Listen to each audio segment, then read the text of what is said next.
About 100,000 internally displaced persons have fled the conflict in the northwest and southwest regions of Cameroon since the year 2017. Most of them are located in the Douala 4 municipality, particularly in Bonaberi.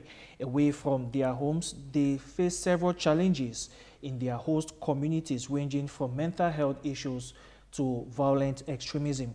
Now, there is one person who has taken up the initiative to promote social cohesion between these IDPs as well as their host communities through a 2-month campaign. He will tell us how important the campaign is to strengthening national unity and the role youth can play in enforcing peace, not only here in Cameroon, but across the African continent. Stay with us. My guest is an international development expert specialized in peace building, violent extremism, and advocacy for over 15 years now. He joined the organization known as Local Youth Corner in the year 2007 as a volunteer and has grew within the ranks to become the executive director. Under this body, he has successfully executed over 600 communal projects in Cameroon. He has a track record of liaising with national and foreign partners, working as consultant and expert to promote several youth initiatives in Cameroon, Africa, and across the world. He has several distinctions, amongst them the Commonwealth Young Person of the Year 2016, and now serves as the African Union Youth Ambassador for Peace. The Chevening alumni has a Masters of Science degree in Conflict, Security and Development from the University of Birmingham in the United Kingdom.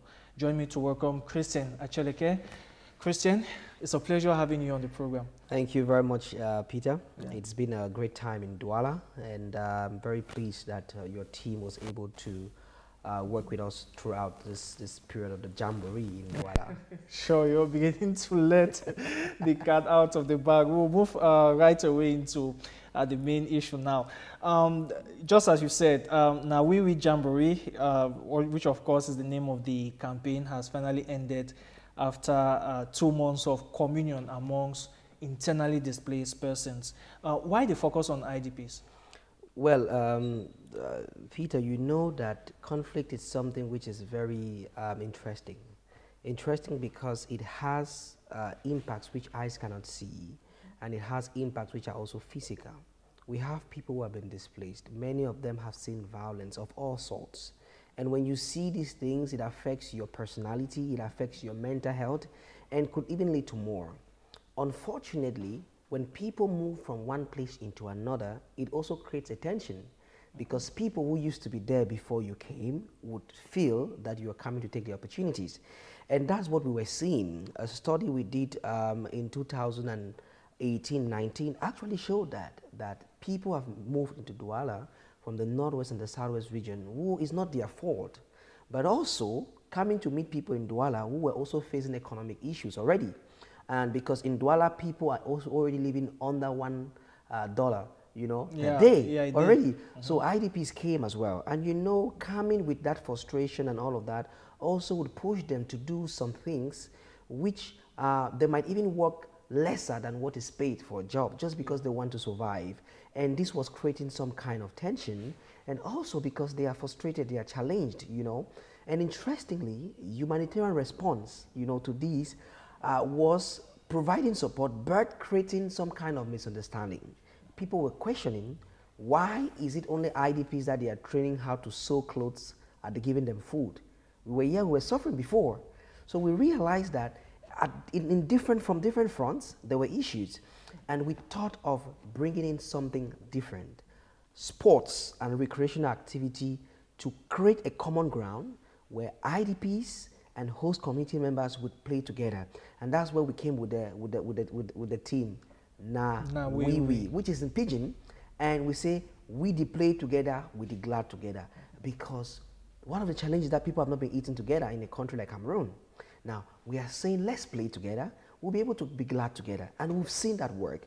And our idea was developing this process by young people, for young people, to respond to young people's issue that can touch other things.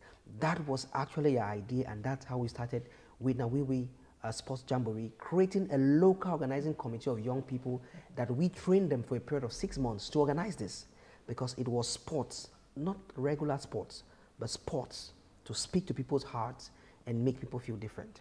But now, why the choice of sports? Well, you know, traditionally in a country like Cameroon, sports has always created a common ground. In times where our national team, the Indomitable Lions, when they score a goal, you would not think if it's a Francophone Anglophone. In 2017, I can imagine in 2017, the heart of the Anglophone crisis. Yes, yes. You know, there even rumor that, you know, even in the bushes where people are there, they will even leap, you know, to celebrate the goals. You get the point. So our thought was sport already has a history. And in terms of research and practice, sports has always brought people together, make people to relieve of their challenges, because there's entertainment as well in sports, you know, and that was what we thought about. And it is something that we had practiced before. In the far north region, for the past 2 years, we've been running a similar one, but for security sector actors and communities to build trust to be able to respond to Boko Haram. In prisons across Cameroon since 2015, we've been using sports, you know, to build social cohesion and respond to issues. So we were not just testing. It's something that would work. And we're fortunate, you know, to have been part of developing the global tool for sports as a tool to prevent violent extremism with UNODC and UNOCT, you know. And most recently, we were approached by the United Nations Interregional Crime and Justice Research Institute, you know. And they said, Christian, we could be able to work on these and to really pick out what is different. And I'm sure, as we go in the conversation, I'm going to tell you how things changed. Sports work. The big speeches, the big conference are good, but there's more to be done in the communities. Yeah. Now, another important concept of this campaign is that of national unity.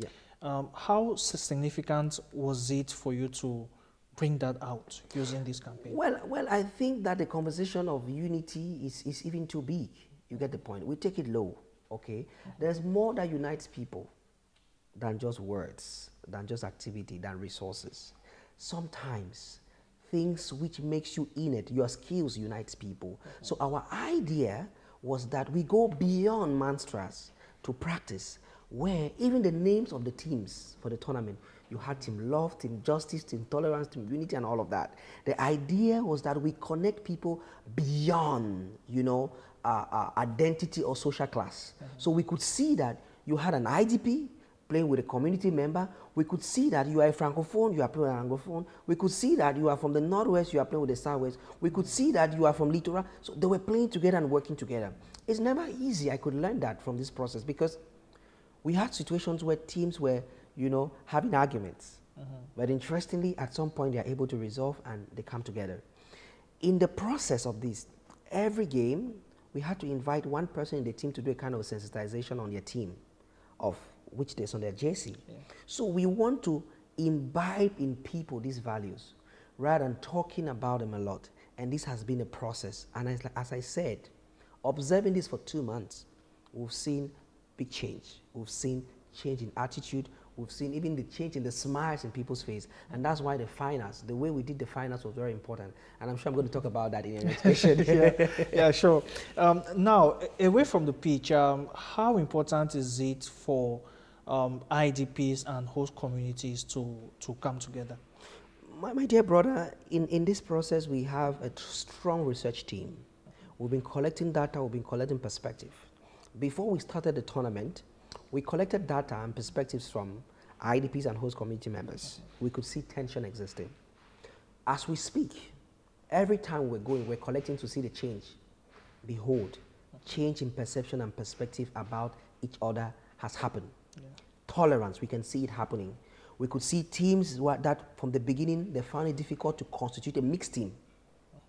But when they did the mixed team, at the end of the day, when someone scores a goal, they carry the person, they embrace the person, they are happy.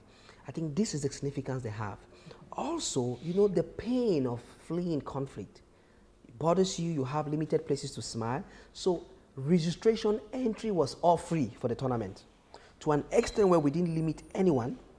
And we could see how these IDPs were happy.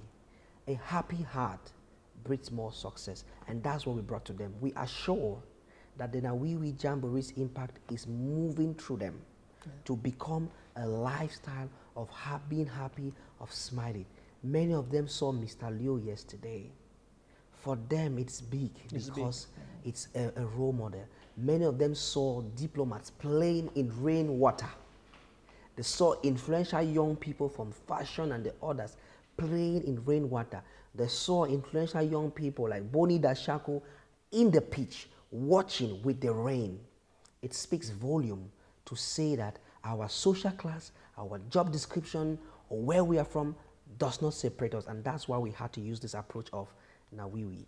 All right. Now, when you look at the campaign, how satisfied are you with what has been achieved?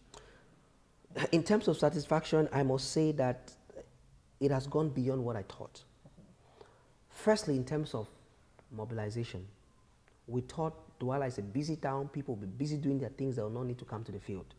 Behold, we've been having hundreds and hundreds and thousands of people coming to watch the game. This meant that the message went out there and they were able to engage. We also thought the teams would, at some point let go, because it's not a big tournament with so much money. We told them about values. We thought they could abandon. But behold, we played from first day to last day and the finals was amazing. In terms of learning, when we speak to some of these young people, who played and ask them what are their thoughts, they shared very inspiring stories. We had cases there whose parents had been killed in the conflict, and they could share their testimony of how this tournament has made them to have joy. I mean, these are the kind of stories. We have community members who felt that there was discrimination giving an IDP something than me. But we explained to them, and they saw that these are a group of people that are your brothers and sisters, but they need more help, and you can work with them to do things. Basically, these are the things that we've seen.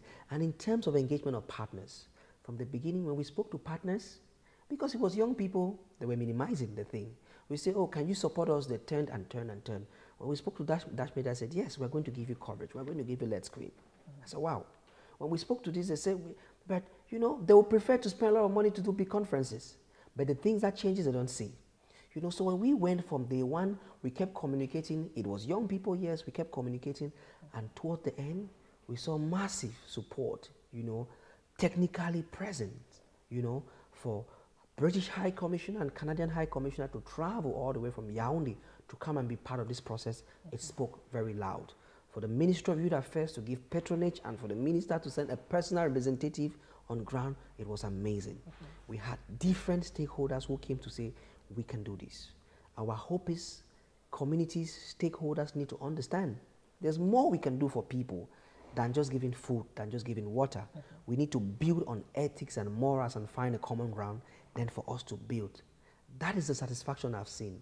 The turnout during the finals, took me by shock because I could not imagine. With the influence, of course, in the town. Dr. King Stephen was there. There was heavy downpour, but people were there watching and enjoying. And Orange Cameroon was there as well, animating, and they have been supporting throughout this time. All right. Now, tell us a bit, how challenging was it to get all these people together, Mr. Liu, King Stephen, Fredash? I saw a whole lot of personalities who were there with the diplomats to ensure that the closing event was a success. How challenging was it to get them to accept the vision for 2 months? I think that it was not very, very challenging because we were doing evidence-based negotiations and requests. So we're building on what we had been doing before. We didn't just create. You get the point.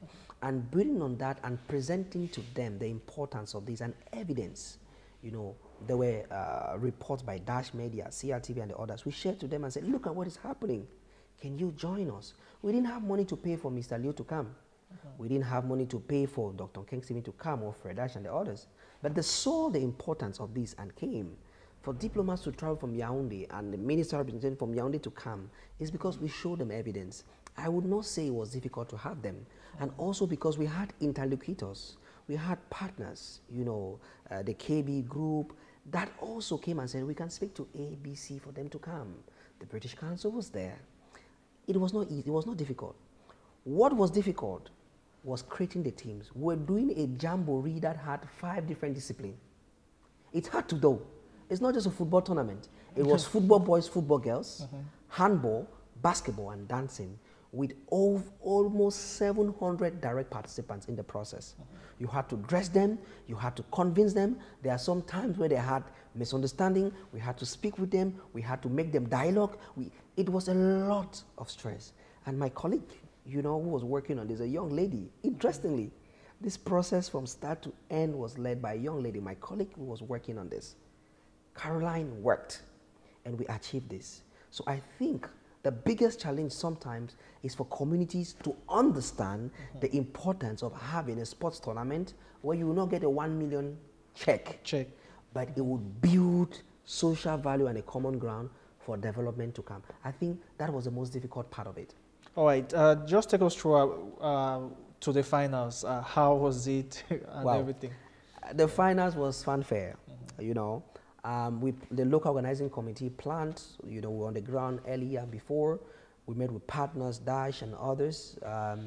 We had KB Group, who was working a lot with us to plan. Now, the way the finals went, in the morning there was a lot of rain. We said, this thing is to help a country. And we said, rain, can you spare us? Now, the field was flooded. So we planned an all-star solidarity march, and the idea was that IDPs need to understand that no matter your social class, we are together. So we brought, you know, stakeholders from entertainment, business, diplomacy, the ambassadors, and we said, let's play a match alongside with the IDPs. So we had IDPs and host community members form a team, and we started an opening game. There was water in the pitch. You could see how Mr. Leo would swim in the water, and the ambassadors would swim in the water, and the IDPs would swim in the same water. It meant that we are building a common ground. Myself, I was in the pitch, and that's how we started. The representative of the minister was there. Unfortunately, he had a little leg injury. He would have played. And then we started with a lot of ambience. We had band, we had fanfare, there was a lot of people. We had, you know, almost 1,000 spectators plus. And then from there, we went to the opening game. We had two teams playing, Team Unity and Team Peace, Team Love. And this team played their final game, and then it was very, very successful. Then we went to the handing of trophies, which was also amazing. Mr. Leo did a little a cappella, and I mean, there was a lot of fanfare. But in all of this, I learned one thing, that an event of this sort takes a lot of people to do and a lot of partners to achieve.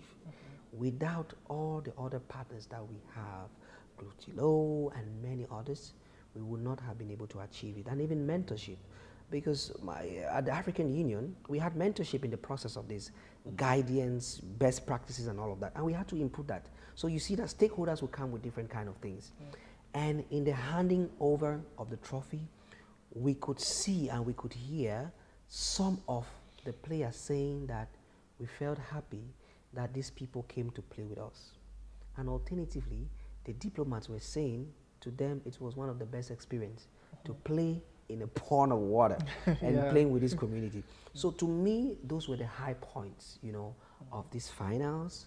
And to say that Faber Freak magazine and all the other partners that came in, they did an amazing job. And our hope is that we cannot stop here. Yeah.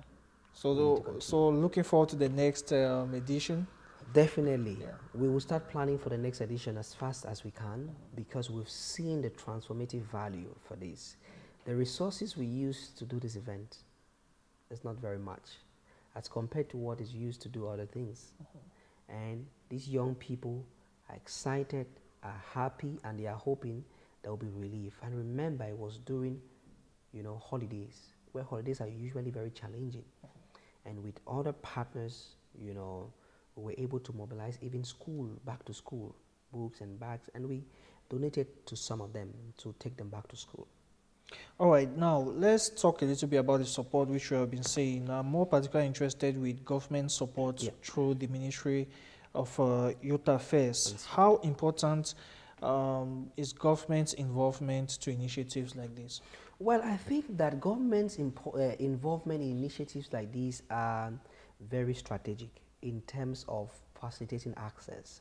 Because before you host a tournament, you need a space, you need to get accreditation and all of that. It is very, very important. And the Ministry of Youth was particularly interested because the civic education component of the ministry speaks a lot about this. And we're working with the director that's in charge of, Department of Civic Education. And the minister gave his patronage, which was a big thing because it helped in facilitating and even mobilizing, interest. But all of this, our focus was more on technical support that we had and materials and all of that. And the regional delegation of Youth Affairs and Civic Education and Sports came in now to provide the technical support for us to drive this. These are very important things than money, I must say, that came. It gave legitimacy of the event, to stakeholders. At the same time, to the community, we had to ensure that we manage it properly because as civil society organization, we are non-partisan. We are working with the government because it's part of the rule of law respect, but also ensuring that it matches with core values of peace. And these are the things that we had to apply. I must say that the success of this tournament is because we had the collaboration from the DO's office, all the institutions that are present locally, they provided support, and the governor actually sent a representative who was there and who gave the governor's remark, during this. I think that the support from start to end was very important and would want to continue with such support, with such ambience. Now, from the diplomats, saw the UK High Commissioner, the Canadian High Commissioner, who were, like you said, their support was not only about passive, but they were actively, they were active partners also in it. How do you hail such collaboration? I think that such collaboration is even more inspiring when it comes to working with young people. We are in a context where young people are seen only as troublemakers. So to see institutions like that partnering with a youth group, it's very important. It goes back to reignite that young people are more of solution providers than troublemakers. And I think that their collaboration went beyond the traditional, where they come and sit in a nice vest and just watch. And I just watch. They actually played a football match in a field that many will consider a no-go area. And I told them, we need to come to the community where these people would feel comfortable. We could go to the grandstand, but it would not have given the vibe of communal, of working together, of feeling the pain and hardship together. And they played this, they were in these ponds of water. It spoke volumes. And I think that is a culture that we need to promote. Other stakeholders, businesses, diplomatic institutions need to connect beyond. They are here for our people. Our people need to see them in the best shape and in the most simple shape. If they came in suit, it would have just been one of those things. But it was inspiring to myself. I saw someone posting on Facebook, and the status that I need to ensure that I attack the ambassador very well, and someone said, they have not given me visa for Canada. I will attack very well. I will ensure that I score. You see, there was a lot of fun, building on these things. I mean, that was the kind of energy that we wanted to see, Mr. Leo came in and got into the field with King Stephen at the same time. These are celebrities. These are young people that you pay to see them. But they came, because they believe in social change. And we play together. We need to emulate that. So I think that other stakeholders will hear this, Yeah. Now, the United Nations Inter-Regional Crimes and Research Institute was a major push to the success of this particular campaign. Now, how does NA WE WE Jamboree key into the UN's core objectives? So the United Nations for a couple of years now has been promoting sports for peace, where they are trying to get evidence across the continent, across the world, to show locally how sports is contributing to peace so that they could help tailor global events like FIFA World Cup, African Nation Cup, and others. So within the UN system, the United Nations on Counterterrorism and also the United Nations Organization on Drug, UNODC, Crime and Drug, actually are key institutions that are working on that.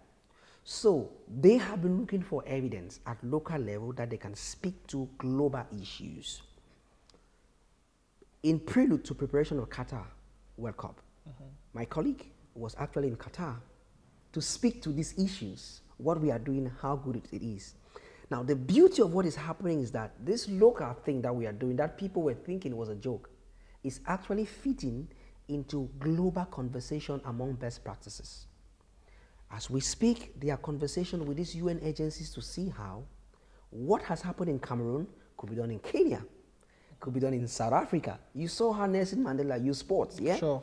Yeah. Could be done in other places where there are conflict, could be done in Uganda. This is what we are trying to do, and that's the interest of the United Nations, and that's why they supported this initiative from the beginning without seeing any evidence. They said, we will support local corner, we are going to work with you.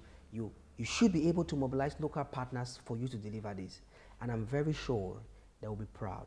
When I saw tweets yesterday, I could see from the EU ambassador who tweeted talking about the Jamboree, to the British High Commissioner, to different institutions talking about it, I could see that the influence is not only to the UN, but also to other development partners who would understand that soft things like this, recreational activities like this, are so joyful, are so stress relieving, and of course, response to mental health, which we know that mental health in Cameroon is still seen as a taboo. Still treated as a taboo. But it is true. Laughing, playing, senior pastor, comedian was there. People saw him and started laughing already. This is the kind of joy that we brought, you know, through this tournament. All right. Now, do you think that the campaign has evoked the gravity of what IDPs are going through? Do you think that it will send now a stronger message to those who matter to see the reality of what IDPs are going through? I think alternatively, let me frame it differently. For us peace builders, we are not human rights activists. For us peace builders, we look at problems and we find solutions and ensure that the solution continues, rather than complain or blaming. Our job description is that. So we see that IDPs are suffering. Rather than doing an article saying IDPs are suffering and propose a solution, we do the solution. So this Jamboree has made people to understand that you can use sports to solve the problems that IDPs are facing. We all know the problems. We cannot pretend that we don't know. The problem is not just food. It's not just clothes, not just mattress. It's also living together with people who host them. They are accusing IDPs of fomenting crime, that they are the new prostitutes in town. Of course, we'll come to that. That is stigma. Yeah. We need to change that and create a common ground. So for us, we are showing the solution and say the solution should be lifestyle, than saying that, oh, an IDP is not eating, an IDP is hungry. We've met IDPs who have said, you have given us rice. Where is the kitchen to cook the food? You see, you've given us mattress. Where do we keep it? So we have said that why donations and all of that are happening, which is very important. Entrepreneurship training is very important. We need to go back and look at how the basic roots, we can be able to start talking about it. If you give an IDP woman who has serious mental health issues or feels abandoned, you give this person a sewing machine, 0 times 1,000 is 0. So we need to go back there. And we are proposing to stakeholders now that when you are responding to communities, think about the host communities as well, because they have their own issues, and see how you can find a common ground. If you are training on entrepreneurship, bring some host communities and bring more IDPs, so that there should be a kind of, not balance, but a match, some kind of equity, you know? Communion. Communion. It's very important. So that's what we have proposed. So if you are asking me that people have seen the issues, we have seen it on Facebook and we are tired. What is important is not to talk about issues. It's to recognize the issues and provide solutions to the issues. And that's what we did. For us as young people, we wish that the big companies who sponsor the big events would have given us money. But they will not see it. But we said we had to do it.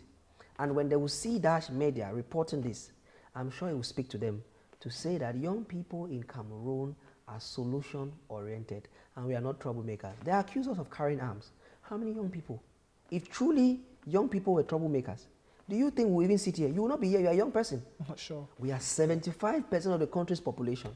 And less than 1%, you know, is fomenting violence, and they put all of us in bundle, and the young people are trouble, young people are this, young people are that. That's not the case. So I'm speaking to my peers out there. If you see a problem, solve the problem. In the UK, they say, see it, say it, sort it. Sort it. So we are sorting the problem. Yeah. All right. Now, we just got into the problem which you just exposed, and I would like to take the practical case where in Bonaberi, there's been this violent extremism expressed in various forms, and I would just like to address one of them, of course, which is prostitution. Findings by journalists, human rights activists, as well as NGOs show that there's a popular spot there in town known as Kwasa Kwasa, where most of these IDPs who have gone through a lot and don't have any other way of survival are now engaged in prostitution. What really is the factor motivating this, and how can it be addressed? I think, you know, prostitution is, we cannot see it as extremist violence, but we can see it as extremist act to generate money. The problem which we have, or the cause, is they are desperate. They lost a lot of things, and they come to a place where they need to survive. And I'll tell you, I've been doing investigations on this. There are people in this town who use these girls and give them out. There's a whole business. It's a whole cartel. Exploitation. Exploitation. And that is a big problem. We need to shine the light on that. Now, these young girls, I would not blame them. They are caught between fire and the deep blue sea. And they felt that doing this is what will be able to respond to their financial need. Now, to me, solving is also very important. I think to solve this problem, we need to start reflecting on how to crack down this network of people who use these young girls for this. Secondly, we need to improve on their livelihood. Livelihood in terms of the skills that we talked about. Thirdly, we need to improve on their mindset, creating opportunities for them to understand how they could create new opportunities for themselves. Sometimes we don't focus on this thing. Fourthly, the government needs to take this problem more serious. It can get worse with many young women, and it can get to crime, it can get to violence. So I think that in terms of this problem of increase in prostitution, those who used to be prostitutes are already complaining. You know that you are coming to take our customers. You see? And that creates friction. It creates friction. Yeah. So what I'm saying is that we cannot stop the industry. It's a big industry. But we can sensitize and conscientize people and give people alternatives so that we would not blame them, but we should say we have done our part. I've spoken to some women who are on the streets like that, and they will tell you, say, in Bamenda, I used to do my this. It's no longer there. I don't have anyone in this town. I've come there and I'm managing my life. No, I came to stay with this woman. This woman now sends me out to people. That is the conversation. So you see, it's not their wish. They are victims of circumstances, and to be an IDP is no one's friend. It's no one's friend, yeah. That's the truth about it. Now, how do you sort out the stigma associated with IDPs, particularly in an environment where there's always room for tensions? Yeah. How do they cope with that stigma? So coping with such a stigma or sorting it out is to create avenues where they will connect beyond their personalities or their identity. And that's why we brought sports. Just imagine that we came to do a conference where people had to make speeches. And we came, there'll be a challenge of who is speaking French, who is speaking English. Yeah. You get the point? Sure. I will tell you that they played that tournament. Some people don't even know the other people's tribe. But what connected them was the ball, and they played. And the themes. And the themes. Basically, that was what connected them. So that is in terms of the best way to deal with this. We have concert. Bring people to concert, artists. Do us free concert. They were happy. They will be joyful. Those things work. Influential young people. Connect with them. Make them know. Now we. At the end of the day, government, break bureaucracy in all of this. The DOs, the delegates, and all of that needs to be accessible. Because these people have legitimate concerns and they are not able to go to the parquet. And they stay there. They are being exploited. The legal minds, they need to stand there to give them legal support. The medical corps, there are many of them who have bruises, they have abscesses, they have, you know, different medical issues. They don't have money to sort them out. Many of them are not going to school. These are the stigmas. How do we deal with them? So every partner needs to put their boots on the ground. Private institutions, how many scholarships are you giving? Back to school is coming. Back to school is coming. Government, the ones who don't have birth certificate, some their things were burnt. ID cards they don't have. How do they go to school? There's a stigma. And when there's stigma, it affects your personality. When it affects your personality, it affects your identity. When it affects your identity, you can either become a very violent person or someone who is affected in the mind. Yeah.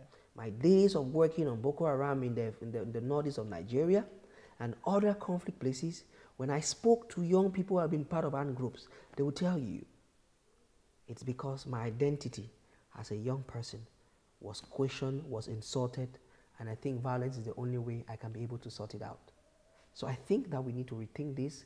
To deal with the stigma, everyone needs to put their boots on the ground to achieve it. I'm doing my little part with my colleagues and other young people. Others need to engage. Thank you. All right, now let's go back to NA WE WE. The competition has come to an end where the communion has been very successful. How do they translate that from the pitch now to the various communities where they have been living? So we actually taught them how to translate that by the fact that we made the tournament to be for 2 months. Many people told me, Christian, 2 months is too much. It should just be 1 week you finish. I said, no. This is the problem. It is not sports like FIFA, World Cup. It is a sports for peace. Sports for peace has its procedures. So the moment when they play this week, they go back home. They'll be talking on WhatsApp. They're already connected.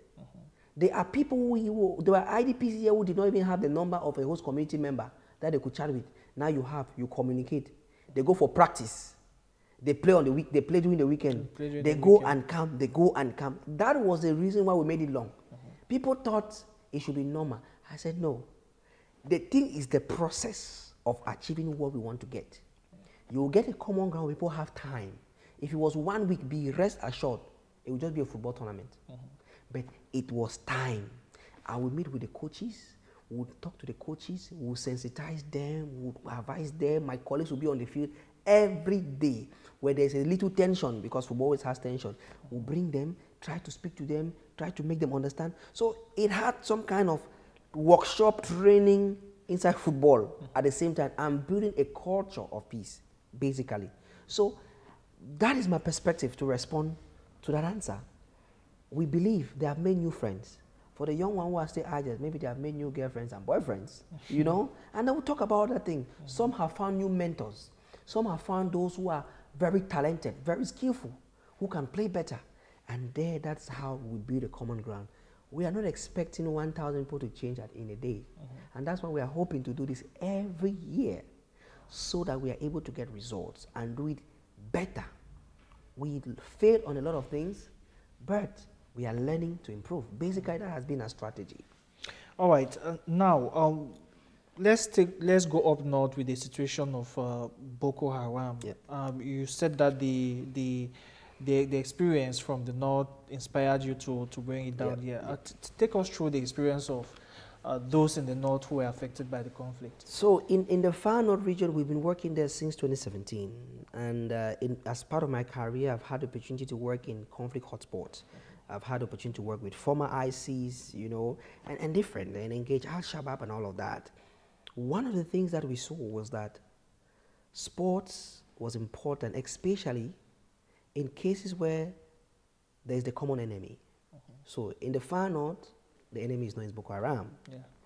Now, within the community, people had misconception about justice sector. That is the judges and all of that. People had misconception about traditional rulers. People had misconception about the police, the military. So you will see that the military accuses this person, the police accuses this person and all of that. Then we said, okay, how do we respond to this? With our partner Search for Common Ground and with the US Embassy, we developed a project which we started by training them what common ground is. So you know what it means to bring a captain, in a room and said, let's talk about what the common ground is. Forget about your captainship. Forget about your commandantship. You are a boy, I'm a boy. You are a father, I'm a father. It means we can sit and talk about our children. So that's already a common ground. And then we said, okay, let's do sports. We created teams. Teams had military people, justice people, community, vigilante boys in one team. And they played together. In one of the games, a small guy scored a goal. And the commandant went and carried the guy. He forgot that he was commandant or anything. But that is the thing that we are talking about, the collaboration, practically, and in a soft way that you don't see. And we've been running for 2 years now. Last year we did the first edition, we did the second edition. This year, huge support in Mora, and the whole city came out. And behold, we had to add the women component in the Far North. You know how women are seen in the Far North. We did handball girls. From the beginning, they say, oh, la communauté. Women don't engage in sports where sports is really limited for We did women. sports and women played and the men were there to cheer them.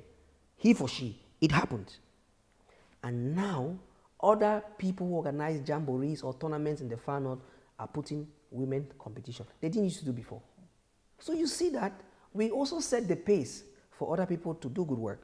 And that is what we've been able to do in the Far North. Today in the Far North, we can tell you that there are young people who will not see a military man to be the worst person.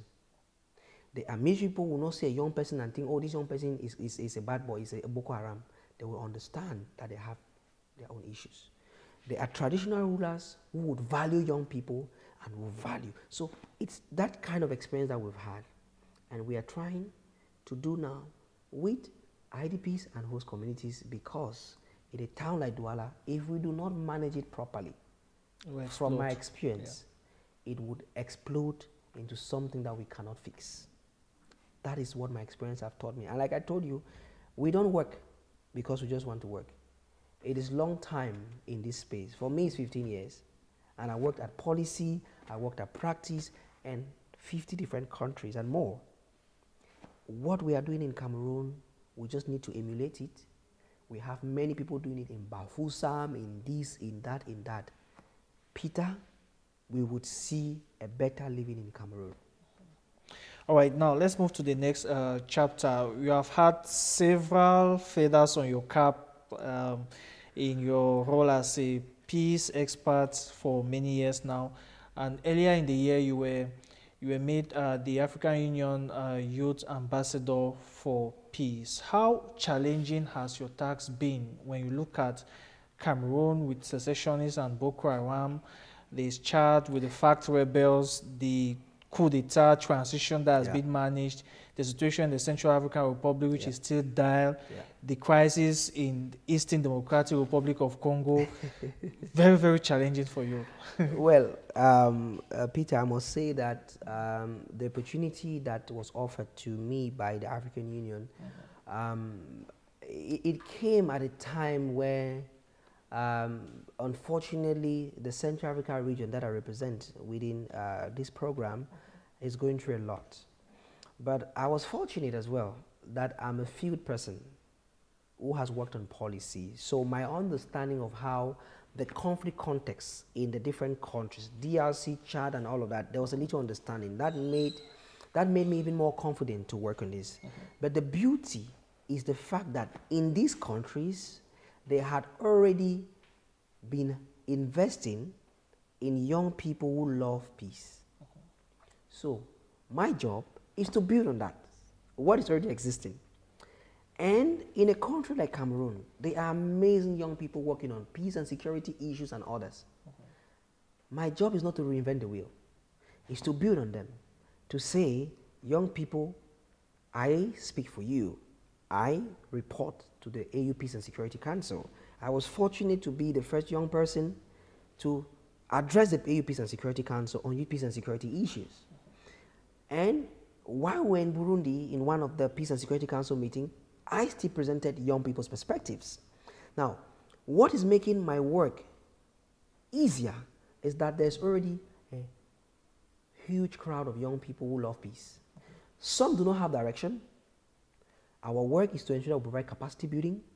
We speak to their governments, we speak to UN agencies, we speak to partners, that you must value young people and see them as equal partners.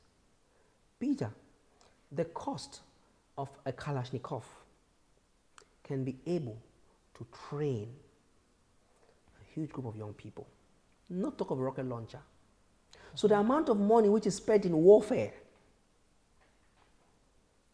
not up to 2% of that money will be able to transform the minds of people.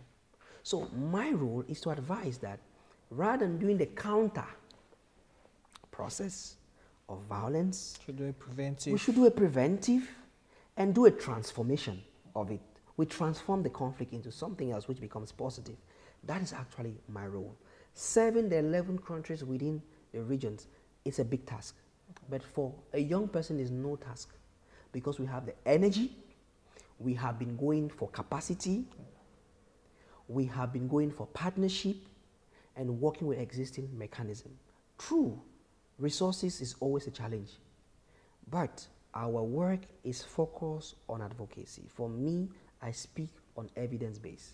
So if I want to go to Chad tomorrow to say, let's do sports, I'll be telling the Chadians or the president or whosoever person that in Cameroon, this is what we did. This is how the situation of Boko Haram was, and you also are facing the same You get the situation point. there. Yeah. So that's how we go into it, and that has been my approach in this. My colleagues are very dynamic. We have a strong support from, a huge team from the African Union for us to deliver this mandate. I'm in the early phase of my mandate, and very soon I'll be moving to my different member states. I was in Burundi, where I was received by the president of Burundi, and we reflected on this thing alongside my colleagues. I'm hoping in the other countries, and even in my country, Cameroon, to ensure that I start the charity from home. I've been doing it already, but in terms of this representation, continental, I should be able to provide direction to my country and also learn from what young people are doing in other countries to bring here, because that's something that's been very, very important in this journey working for the continent. Now let's talk about the Bujumbura Accord, which of course was the outcome of the meeting you attended, the AU Peace and Security meeting you attended in Burundi. Yes. How does this promote the AU's agenda for peace on the continent? So interestingly, the AU's agenda for peace and security in the continent a long time ago had put young people as part of the process. Now, the United Nations adopted a Security Council resolution for the first time, Resolution 2250 on youth peace and security. I was fortunate 2014, 2015 to be among the young experts that work on this resolution.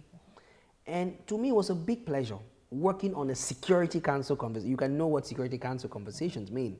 Shaping and guiding. Now, when this was done, the AU on its part said, oh, okay, we've been talking about young people, we have more of the wars. Yeah. Let's put young people at the forefront. Then they developed the Continental Framework on Youth Peace and Security, which became the Bible for young people and stakeholders on how to work with youth as common partners for peace. That's the AU's conversation. Now, the Bujumbura Declaration was an outcome of a continental youth dialogue that was organized by the African Union at the sideline of an AU Peace and Security Council meeting, which normally does not happen. But the AU had to show their commitment to say, we are bringing young people, we are bringing heads, we are bringing ambassadors representing their countries to listen to what young people want to say, to listen to what young people are already doing, and to listen to the ask of young people. So after this reflection, the Burundian president was very active, very loving. He came and we engaged, and we got feedback, perspectives, and then we said, young people, do we sit for this meeting and just go without making our proposals written and documented? We agreed. The AU Special Envoy on Youth was there. We're working with the young people. Then we put our ideas together. We made very big ask. We told the African Union and partners, you must invest in supporting youth projects. We told them the issue of migration. You need to ensure that we do to prevent young people from migrating from the continent. We spoke on very key issues. True, some people will say those policies do not help. But the reason why it doesn't help is because those who propose the policies do not work hard to implement them. And that's why for us young people, we are working hard to ensure that the recommendations are implemented. The care they don't implement, we are going to do it. Interestingly enough, the Security Council said, Peace and Security Council said, ambassadors, we want to hear from you. And since Burundi is my region, is one of the regions in my country, I was honored to be the young person to present this declaration before the AU Peace and Security Council and heads. I did the presentation, they found it very worthy, and behold, the AU Peace and Security Council communique, which is a very big document, that came out for that month, actually stated the declaration and the recommendations we made, and the Burundian president was named as a champion for youth peace and security, which he accepted, and Burundi accepted to host annually this meeting of young people to talk about peace and security. This is how the whole process came. And coming from Burundi, a country that we all know that have been through war and recovery, in Burundi, I was impressed by what I saw. And I thought Cameroon, I think Cameroon can learn from that, and we can be able to build. So that is the Bujumbura Declaration. It's a policy document, we sent to the Security Council, but for us young people, it's what we are using. What we do in Cameroon, what other people are doing across the continent, we'll be taking it to look at the declaration to say, what was it we said that we are doing? Oh, has the AU done this new thing? Oh yes, A, B, C, D. This is what we plan to do, and that's what this declaration has been able to open in terms of doors for us. Why is it that over the years there has been so much call for youths to be part of the peace process, but there seem to be some challenges? What accounts for this challenge? Is it drawback from those in power, or the policies themselves are not well tailored to fit in the needs of the youth? The problem is that they call young people, but they don't invest in young people. That's where the problem is. Many young people have carried arms today. I work with different factions. They carried arms not because of the fact that they didn't feel they were good enough, but because our systems failed them. We need to invest in young people. There's no need to give a young person a title, this, where you don't invest in it. That young person will steal. Because you give a title, there's pressure in the community. Your mother is expecting that you have this title, you need to give money. You don't have. Look at our social structure. It victimizes young people. So, there's not enough investment. Secondly, they don't bring young people to the table as equal partners. They bring us only as beneficiaries or accessories, or those they want to show the way to. That is where there's a problem. Bring a young people from the beginning of conceiving an idea. You will see how they will carry it on their head to the end. Besides, innovation is us. Some of these people who are older cannot use WhatsApp. They cannot use Facebook. Bring us in it to say there should be intergenerational connection. Old or young, there's no problem. But let's learn from each other, because there's something I bring to the table. So that is what is stifling young people's participation. The ecosystem is very toxic. They are blaming young people. We are the troublemakers. Some politicians still say young people are troublemakers. How can you say that? They started politics when they were youth. They grew and became old. You don't create the ecosystem necessary. You blame them. You accuse them. But you don't create opportunities for them. And to my peers, young people, we also feel sometimes we don't take these things seriously. They say involved in politics, you say politics on some particular people. For particular people. They say go and vote, you don't go and vote. I was in Nigeria a couple of weeks ago. Every young person is registering. You are PVC. That is where we have a problem as well. There's a serious campaign online in Nigeria about that now. Yeah. Nigeria has had over 10 million additional. Yeah. So in Cameroon, young people, true, we are working, we don't have the support, but we are also part of the problem. We need to take the bull by the horn and stop complaining and stop looking at public exams and become the Mamechochi, the Alentels, the Bonida Shako, and others who have become entrepreneurs and are employing their peers, who can now even do peace building by resolving the challenges of the push factors of conflict. Because a peace builder, Peter, is not a traditional person just like me. Once you are an employer, you are building peace. Why? You are responding to a driver of conflict, which is poverty. If you are providing education, you create school, go to the far north, you will hear that some Boko Haram people join because they are illiterate. If you are solving illiteracy, you are a peace builder. Go to the Lake Chad Basin region, where I work very well. Because of the drying of the water, people are fighting. So if you're working on climate change, protecting the environment, you are a peace builder. So you see that even you, the media, if you don't spread fake news, propaganda, you will not radicalize people. Sure. Look at what Facebook has done to this country. Fake news, propaganda, fake pictures, people fight, people kill themselves for nothing. So you see that we need to understand everyone is part of the peace process. The young, the old, a doctor, a teacher, everyone. Let's play a part. Use this media to talk of good things. Bring us to come and talk. Look at the amount of time Al Jazeera and others spend on bombing. Boom, they have killed in Iraq. Boom, they have killed here. How many times do they talk about inspirational young people? How many times do they show peace-building initiative? How many times do they profile? How many times do they come and cover a jamboree like that one? How many times? So, but these are in terms of my reflections that I would share, and to say that peace-building is not for me. If we all play our homes, or our role from our homes, our parents play their small part now, trust me, we will be healed as a country. All right. Now, this last question before we go, there's a concept of the Africa we want that has been championed by the AU. How do we translate it now to reality? Like I said, as a practitioner, so my background is practice research academics. So it's very unique because I see things very differently. The Africa One is a very nice master, I like it. But before independence, our forefathers who were fighting, they were fighting for the Africa they wanted. So the Africa we want, to me, translate that we should treat the continent like our gold, like the jewel.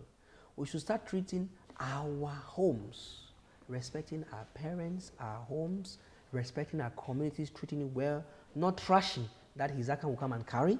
Because we cannot have a non-polluted Africa where in Cameroon, in Ikumba, where I'm from, in Fiango, where I'm from, someone just eat and throw banana. Anyhow. So the translation of this, they have set a mantra which is very big, very nice. The translation comes down. We want an Africa with no war. How do we have Cameroon where there's no conflict? It means that stakeholders need to be responsible. Government needs to ensure they play their part. Everyone needs to ensure they play their part. We need to ensure that the Limbe beach, the sea, is not littered with plastics. Down beach. It will kill fish, it will kill the fish and all of that. That's the problem. We need to ensure that young people who don't have jobs, we create jobs for them. We need entrepreneurs like this. This is where we are. This is Dash Media. Employing people. We need more of that. If you didn't have job, trust me, your line between carrying a gun or stealing will increase. Will increase. Sure. So the Africa we want is this. It's an Africa without hate speech. Meaning that our influencers, those who are on Facebook, think before you share. The media, avoid propaganda, fake news and all of that. Politicians, avoid it. We are going to have the one which is Africa, which is very good. So to me, as a field person, because when we talk the Africa we want, and you go into a community who have not gone to school, people don't understand. It does not concern them. Of course, people don't understand. That's why I asked the question. Yes, how do it we does move, not concern them. How do we move from the conference room to reality about it? In practice, is for you to give your best to have a safe, secured, and prosperous house, from your house to your quarter, to your community, to your division, to your subdivision. Just imagine if you've been to Rwanda. In Rwanda now, as we speak, Kigali is one of the cleanest cities in the world. How? It is because Isaac can walk every day. Positive civic behavior. People don't throw things on the ground. That's the Africa we want. That's what we see Rwanda we want to be. Rwanda, there are cameras. You run over speed, they give you ticket. It takes us away from police bribe that the policeman is taking 500. We have automatic toll gate in Senegal. Cameroon just had one. Senegal, you don't have to give money to anyone. It prevents corruption. We want an Africa without corruption. So government set us such institution.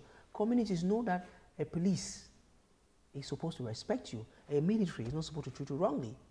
Justice system play a role. Persecute those who are wrong. So you see that to build the Africa that we want, everyone needs to participate, and it needs to be translated in the most simple and practical way, so that my grandmother in Fontaine should be able to know that when I am feeding these children in the quarter, I'm trying to prevent malnutrition, I'm trying to prevent hunger and starvation. I know that I'm part of the big mandate. To me, that is it. And for peace and security, that is what local youth corner has been doing. And the field also included. Yes, basically, that's what local youth corner has been doing. You saw we brought partners, because the Africa we want is a continent of collaboration. It's a continent where it's not because you are Ghanaian, because you are Senegalese, because you are white, because you are Anglophone or Mororo. It should be an Africa where we are one. We understand ourselves, we love ourselves, and we collaborate.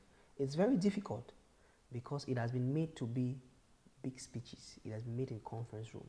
We need to invest in taking it to the community. You are going to enjoy it. The players who played NA WE WE Jamboree, we didn't tell them what peace was. They saw peace and they lived peace and they enjoyed it. Love, solidarity, tolerance. I think it's very important, and that's the strategy that we've been using. All right, Christian Achaleke, thank you very much for being on Dash News and taking time off your busy schedule to be part of this interview on INDEPHT. Thank you very much, Peter. And I must comment that for you as a young person, running such a program where you bring inspiration from young people is very important. I've watched others, I've seen others who have been part, of this program. From my house, I'm inspired. I can just imagine what other young people are enjoying now. Thank you very much, Christian. I'm very pleased. Thank you so much for this good work, and to Dash Media as well. Thank you very much, and that is why, of course, Dash Media will continue to be the voice of Africa, and it is on this very positive note that we call it quit on this edition of INDEPHT. Until next time, it's bye-bye.